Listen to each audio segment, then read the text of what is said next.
नमस्कार, एमटी 400 में आपका स्वागत है। मैं हूं मनोज तिवारी। जैसा कि आप सभी लोग जानते हैं, एशिया के सबसे बड़े बार एसोसिएशन कहे जाने वाले Allahabad high court bar association का चुनाव होने वाला है। इसमें जो है कई अधिवक्ता नेता जो है वो अपनी किस्मत आजमा रहे हैं। अध्यक्ष पद के लिए, जो बहुत गरिमामयी पद होता है, उसके लिए संभावित अध्यक्ष पद के प्रत्याशी अनिल श्रीवास्तव जी मेरे साथ में हैं। सीनियर अधिवक्ता है, वरिष्ठ अधिवक्ता अनिल श्रीवास्तव जी मेरे साथ में है। आज मैं वरिष्ठ अधिवक्ता अनिल श्रीवास्तव जी से ढेर सारी बातचीत करूंगा कि उनके क्या मुद्दे रहेंगे और अधिवक्ताओं की जो समय समय पर बातें उठती हैं उसके लिए वो क्या सोचते हैं। तो देर न करते हुए मैं आपकी मुलाकात जो है वरिष्ठ अधिवक्ता अनिल श्रीवास्तव जी से करता हूँ। सर, आपका मेरे साथ 400 में बहुत बहुत स्वागत है। सबसे पहले तो मैं ये जानना चाहूंगा कि Allahabad high court bar association जो है एशिया का सबसे बड़ा एसोसिएशन कहलाता है। इस बार चुनाव में जो है क्या मुख्य मुद्दे रहेंगे? मुख्य मुद्दे जी, ये मुद्दे तो बहुतेरे हैं, जिसका बखान करना बड़ा मुश्किल काम है जी सर। लेकिन जो दो तीन चीजें मेरे सामने हैं, एक तो अधिवक्ताओं की हेल्थ से संबंधित, नंबर 2 जूनियर अधिवक्ताओं के लिए स्टाइपेंड से संबंधित, नंबर 3 जो हमारे यहाँ पर केसेस की लिस्टिंग की समस्या चल रही है उस संबंध में कुछ उचित डिस्कशन अपने माननीय न्यायमूर्ति से करने के पश्चात मैं देखता हूँ क्या रास्ता बन सकता है। अच्छा सर, आजकल जो है वो क्या कहते हैं कि चैम्बर अलॉटमेंट बहुत बड़ा मुद्दा बना हुआ है। चैम्बर आवंटन का मौजूदा जो व्यवस्था है उसको आप कितना उचित मानते हैं? उसमें क्या बदलाव चाहते हैं? ऐसा है कि चैम्बर अलॉटमेंट में बदलाव ना हम चाहते हैं ना कोशिश करना है, लेकिन इतना ध्यान देना है कि हमारे जो जूनियर व्यवस्था भाई हैं उनकी आर्थिक स्थिति जिनकी थोड़ा सा कमजोर है, जो इन परिस्थितियों में पैसा नहीं दे सकते हैं, उनके लिए हम जो उचित समझेंगे वो आगे चल के अपनी कार्यकारिणी से डिस्कशन करने के बाद आगे चलेंगे। इस संबंध में चाहे हमको अपने माननीय मुख्यमंत्री से मिलना पड़े या स्टेट लेवल में जाके माननीय मुख्यमंत्री से निवेदन करना पड़ेगा तो मैं करूँगा। अच्छा सर, आपने जूनियर अधिवक्ताओं की बात की जिसकी जो है इनकम कम होती है, या अच्छा जूनियर अधिवक्ताओं के लिए बार की ओर से न्यूनतम आर्थिक सहायता, लाइब्रेरी, ट्रेनिंग या अन्य चीजों की सुविधाएं नहीं होनी चाहिए? इस पर अनिल श्रीवास्तव बिल्कुल होना चाहिए। जूनियर अधिवक्ता, पहली बात तो आपको एक चीज मैं बता दूं सर कि जूनियर अधिवक्ता जो यहाँ आता है बड़ी उम्मीदें लेके आता है कि माननीय एशिया के सबसे बड़े उच्च न्यायालय में चल रहे हैं, वहां वकालत करेंगे, जिसकी गरिमा भी अपनी। हमारा उच्च न्यायालय एशिया का बड़ा उच्च न्यायालय है, तो यहाँ की बार एसोसिएशन भी एशिया से बड़ी बार एसोसिएशन है। उनके लिए जहां तक जब वो आते हैं तो मेरा एक जो मेरे मन में विचार है जिसपे मैं आगे बढ़ने का प्रयास करूंगा, वो एक तो ये कि उनको आते ही कुछ ऐसा स्टाइपेंड की व्यवस्था हो जाए कि जिससे उनको भविष्य में यहाँ पे अपने को स्थापित करने में दिक्कतों का सामना न करना पड़े। क्या ये स्टाइपेंड जो है वो बाहर देगा या जो है सरकार देगी? ये तो अभी वहां पे पहले पहुंचू, मैं देखता हूँ क्या मैं कर सकता हूँ। बाहर से संभव है या इसके लिए मुझे अपने जो वरिष्ठ अधिवक्ता लोग हैं उनसे मेरे हाथ जोड़ना पड़े या मैं स्टेट लेवल कर सकता हूँ। ये वहां पहुंचने का क्या समझ में आता है तभी पता चलेगा। अच्छा सर, बहुत एक इम्पोर्टेंट चीजें हैं इलाज की। कुछ बार जो है चेंजेज हुए हैं, कुछ इलाज में जो है अधिवक्ताओं को तो मिल जाते हैं पैसे, फिर उनके माँ बाप को छोड़ दिया जाता है या पत्नी को छोड़ दिया जाता है। अधिवक्ताओं के लिए जो कैशलेस इलाज की जो है एक बड़ी समस्या अक्सर आती रहती है और जितने प्रत्याशी लड़ते हैं वो लोग वायदा करते रहते हैं। ये कितना जरूरी है? मैं आपको बता दूं, ये मेरा जो है टॉप प्रोजेक्ट है। अच्छा, मैं जहां भी अभी तक मैंने बोला है या कहीं स्पीच दिया है तो मैं ये कह रहा हूं कि कम से कम 5 लाख वैल्यूएशन तक का आयुष्मान कार्ड कैशलेस हमारे हर अधिवक्ता को मिलना चाहिए। बिना उसके इलाज कराना नाम अधिवक्ताओं के लिए बड़ा ही मुश्किल काम है। और अगर ये 5 लाख किया एक अधिवक्ता को cashless card like Ayushman card मिल जाता है तो उसके परिवार में कभी कोई दिक्कतें नहीं आएंगी और ना उसको अपना हाथ किसी के आगे फैलाना पड़ेगा। ये मुख्य मुद्दा मैं लेके चलूंगा। इस पे मैं अभी से अपना प्रयास करना शुरू कर दिया हूँ। और कुछ दिन पहले हमारे माननीय मुख्यमंत्री ने की भी खबर आई थी कि अधिवक्ताओं के लिए वो 10 लाख का आयुष्मान कार्ड करेंगे, ऑर्डर करेंगे। तो इस पे तो हम आगे बढ़ेंगे और मुझे पूरा कॉन्फिडेंस है कि इसमें हम सफलता प्राप्त कर लेंगे। सर, आप इतने सीनियर अधिवक्ता हैं, कभी इलाहाबाद उच्च न्यायालय में देखा जाता था कि जज लोग जो है एकदम करेक्ट समय से आते थे। अगर किसी जज का जो है केस की फाइलें खत्म हो गई तो वो और केस मंगवा लेते थे, समय रहता था। ये परंपरा चल रही है क्या? नहीं, अब तो ये परंपरा नहीं चल रही है। परंपरा थी। मैं मई 1983 में इस विश्वविद्यालय में आया हूँ और तब से मैं रेगुलर प्रैक्टिसर रहा हूँ। उस समय का जो माहौल था, चाहे बेंच या बार हो, बिल्कुल अलग था। बड़ा परिवर्तन हो चुका है। तो क्या बार और बेंच, बार को तो बेंच को तो जो बेंच की जननी बोला जाता है, बार से ही तमाम लोग बेंच में जाते हैं। ये बार बेंच में सामंजस्य जननी क्यों नहीं हो पाती? देखिए, आप और कुछ भी कह रहे हैं, बेंच जो है हमारा प्रोटेक्शन बेंच से ही है। हम ये नहीं कर सकते। बेंच अगर नहीं तो हम भी कहीं नहीं है, लेकिन हम नहीं तो बेंच भी नहीं है। दोनों अगर अधिवक्ता नहीं है तो कोई अदालत कर नहीं सकती है। फिर मुफ्ती खड़ा होगा जिसका लिटिगेंट है, वो किस भाषा में बोलेगा ये तो बता पाने बड़ा मुश्किल है। कोई पूरब का होगा, कोई पश्चिम का होगा, कोई उत्तर का होगा, तो कहीं का होगा तो बड़ा मुश्किल काम है ये। अधिवक्ताओं से ही न्यायालय चलेगी, कोई भी न्यायालय हो। अधिवक्ता ये है जो न्यायालय में किसी भी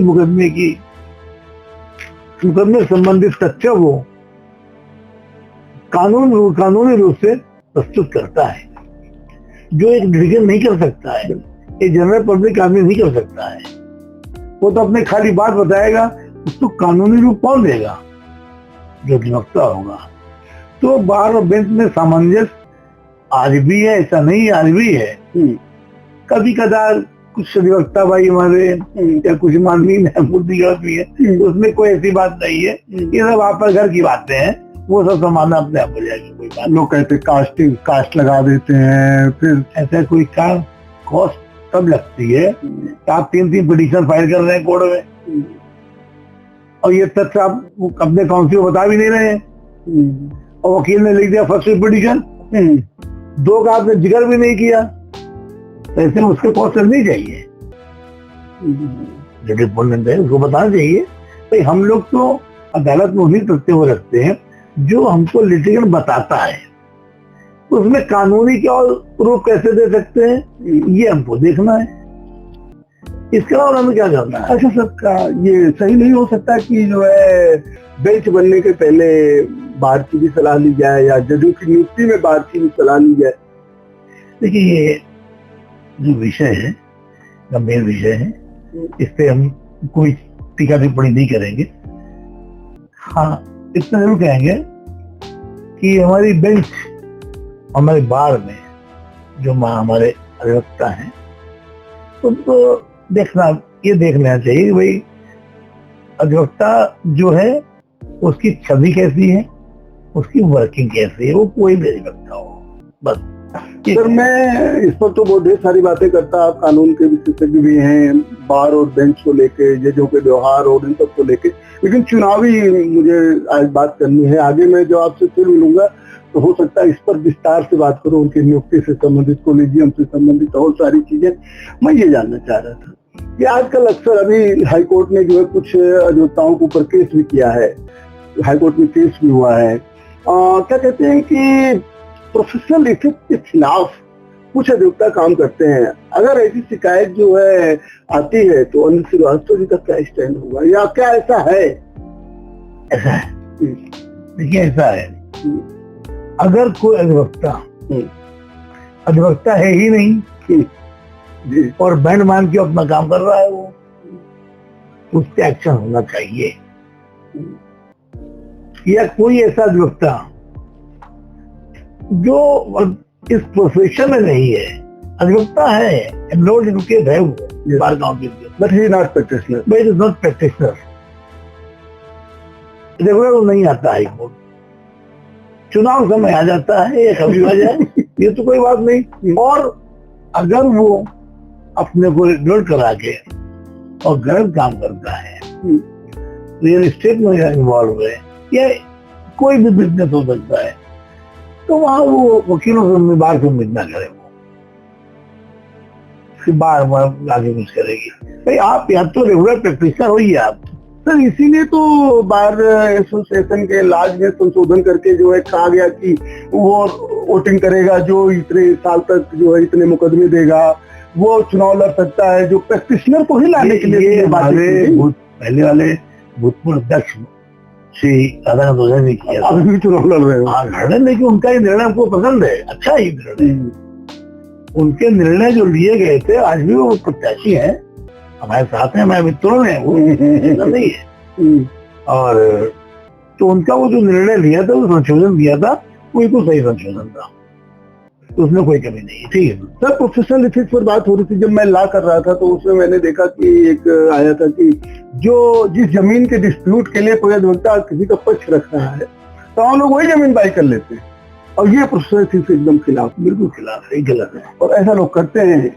अच्छा, तो बहरहाल सर, वोटिंग राइट को लेकर जो शर्तें हैं आपके बार एसोसिएशन में, पता लगा कि 25,000 अधिवक्ता हैं और 8,000 10,000 वोटिंग राइट रखते हैं, तो वोटिंग राइट को लेकर जो शर्तें हैं वो कितनी जो है अच्छी या खराब है, आप उस पर क्या कहें? आज के डेट में जो शर्तें हैं बिल्कुल सही है। 3 साल के बाद आदमी एनरोल होता है तो 3 साल के अंदर वोटिंग राइट होगा, बिल्कुल सही है।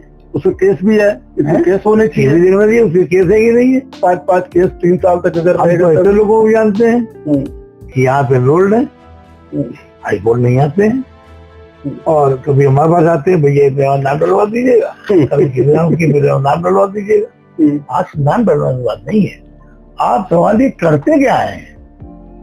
तो इससे नहीं लगता कि मोनोपोली रखना चाहते हैं वरिष्ठ अधिवक्ता लोग, इसीलिए जो है मोनोपोली क्या बात रहेगी? भाई आप अधिवक्ता के रूप में आइए, काम करिए, कोई दिक्कत नहीं है। आप वकालत करोगे नहीं, आप खाली उसका बाहर अपने किसी अन्य व्यवसाय में उसका उपयोग करना चाहते हैं, सही बात, कोई बात हुई तो आप। वैसे सर, सही माने में लोगों ने लाज को ध्यान से पढ़ा नहीं है, उसमें कुछ परंतु भी है। अगर ये कंडीशन है तो भी वो वोटिंग राइट होगा। जैसे कोई बहुत सीनियर अधिवक्ता है, बीमार है, वो हाई कोर्ट नहीं आ सकता है तो भी होगा।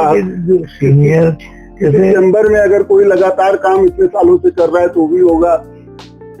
उसमें जो संशोधन है वो हमें मानने हैं। सर अच्छा सर, आपको क्या लगता है कि महिला अधिवक्ताएं आजकल बढ़ी है, लोग ला कर रहे हैं, नए नए लोग जो है आ भी रहे हैं, ये एक्टिविटीज महिला अधिवक्ताओं को लेकर अनिल श्रीवास्तव जी क्या सोचते, क्या सुविधाएं होनी चाहिए?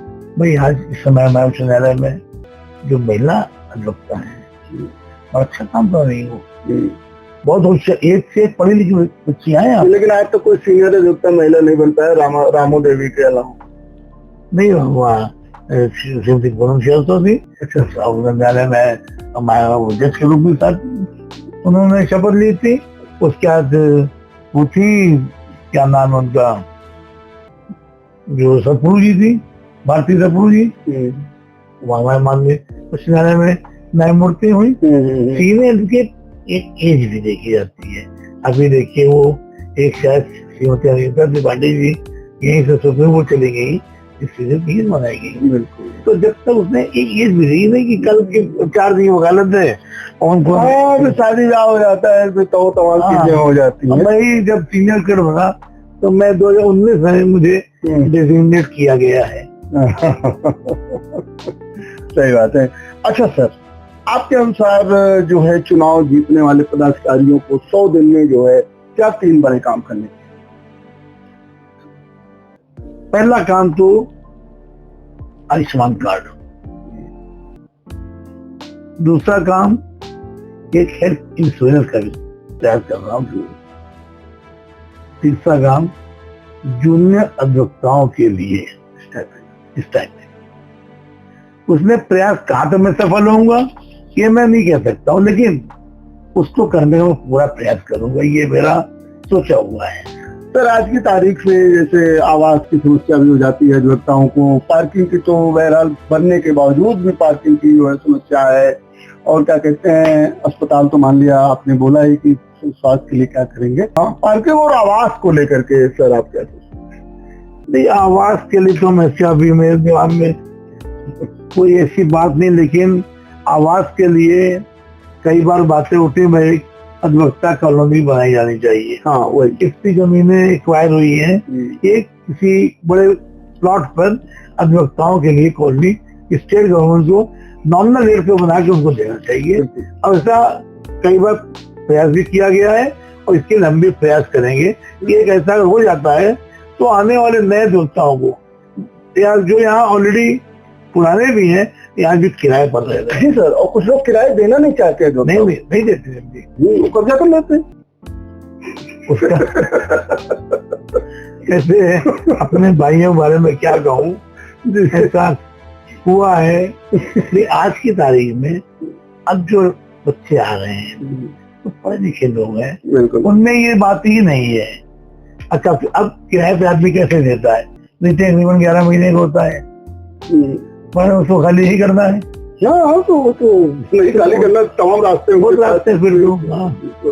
अच्छा सर, क्या सीनियर अधिवक्ता, आप तो सीनियर अधिवक्ता भी हैं, अक्सर जूनियर अधिवक्ता सीनियर खोजते हैं, पाते नहीं है। सीनियर अधिवक्ता का जूनियर अधिवक्ताओं के प्रति क्या रिस्पॉन्सिबिलिटी होनी चाहिए, and what you will be do if you are coming?